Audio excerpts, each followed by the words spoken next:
Does anybody else's mom have avocado seed in the kitchen windowsill with the toothpicks in it? Now, what is that, witchcraft or something? I had no idea what this was for a long... I thought it was a model of my dad. Drowning. My mom said that she learned to swim. Somebody took her out in a boat and in a lake and threw her off the boat. That's how she learned to swim. I said, Mom, they weren't trying to teach you to swim. In case you didn't know, that's Paula Poundstone, a comedian famous for her quirky stream-of-consciousness humor that more often than not pokes fun at herself. This Friday, March 11th, Poundstone will be paying a visit to the Philadelphia area when she appears at the Keswick Theater in Glenside, Pennsylvania. In anticipation of her performance, Stage Magazine spoke with Ms. Poundstone by phone last week from her home in California. She says when she's on stage, audiences are getting a glimpse at what friends and family see. It's who I am. In fact, I would love to be somebody else sometimes, but I'm not really that good an actress. It's who I am. In fact, most of my act, I talk about raising a house full of kids and animals and trying to inform myself to be a halfway decent voter. I talk about the sad state of broadcast news and the horrible state of our public schools.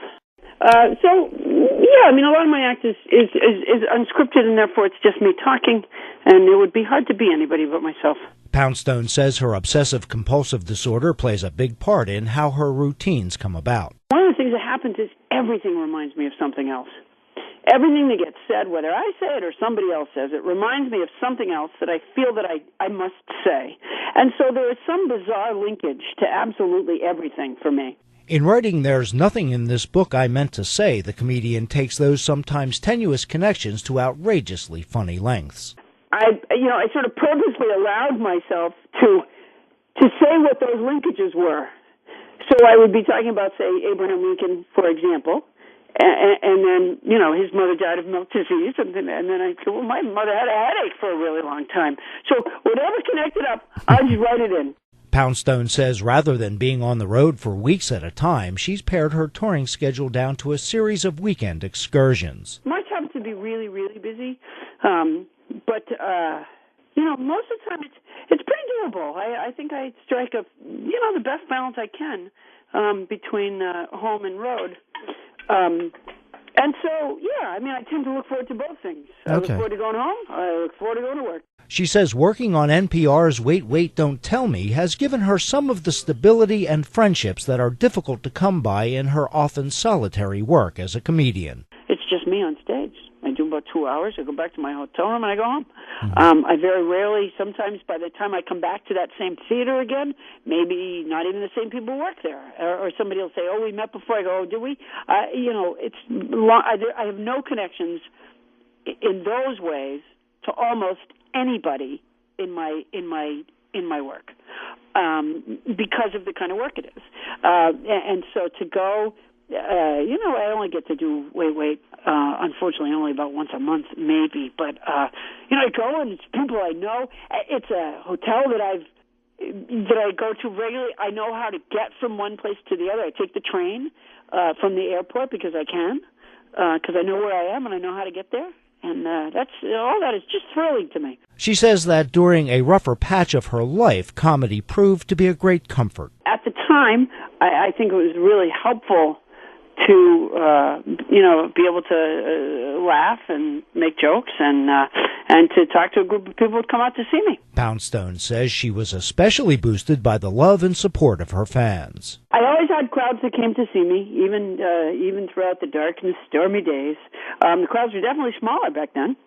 But there was something about the connection between me and that crowd that was, I came to value more than I ever had before. I mean, I occasionally, in my earlier days, had the nerve to occasionally think of my job as some sort of a burden. We all get tired of working sometimes. Everybody, thinks, oh, wouldn't it be great to kick back and have no responsibility? But, the audience is my best friend. And she has come to really appreciate that. I spend probably an hour and a half still were there at the venue signing and talking to people, and I always tell people that they certainly don't have to buy anything to come up and say hello, and people do. They come up and I take pictures and we just chat for a minute, and people stand in line, to come up and tell me how they valued the experience of coming out to laugh for the night. And, the truth is, I know as much as anybody. I mean, if somebody told me that Van Morrison, who's one of my all-time favorite acts, was playing at my next-door neighbor's house tonight, I still might not be able to go because I have 3 kids. I work. I have to leave town tomorrow morning.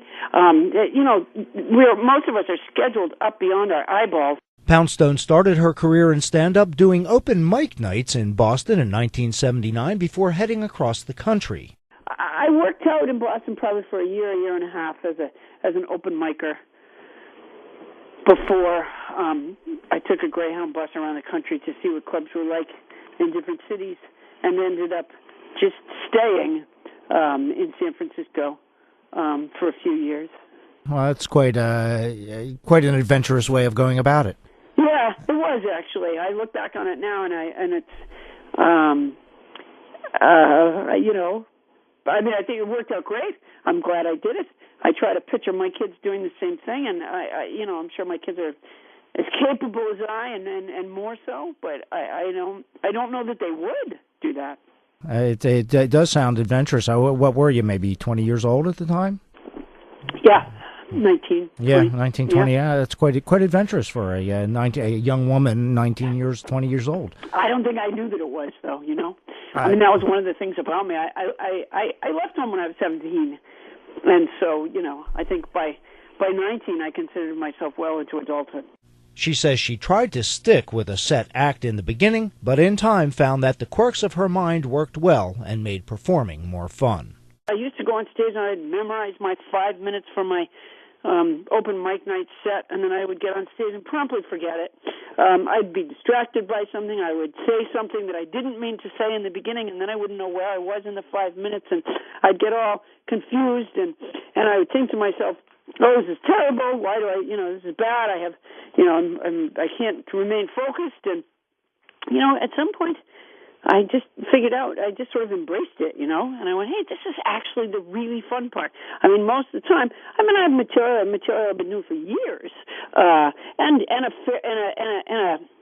certain stream of new material that that I generate constantly.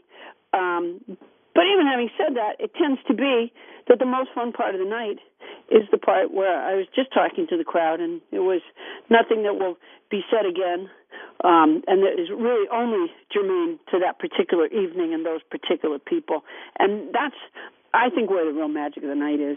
While she's had a website for a number of years, Poundstone says she just began using a computer and various forms of social media over the past 2 or 3 years. Even though she believes people waste too much time on computers, she's enjoying it a bit. I enjoy goofy Twitter. I like crafting 140 or less character joke. And I follow tons and tons and tons of people. And I'm kind of fascinated by that part of it. I do a lot of stuff. Part of it's for my work. I can't say that when I spend time doing either Twitter or Facebook that I come away feeling filled up exactly in the way that you would if you connected with a real person.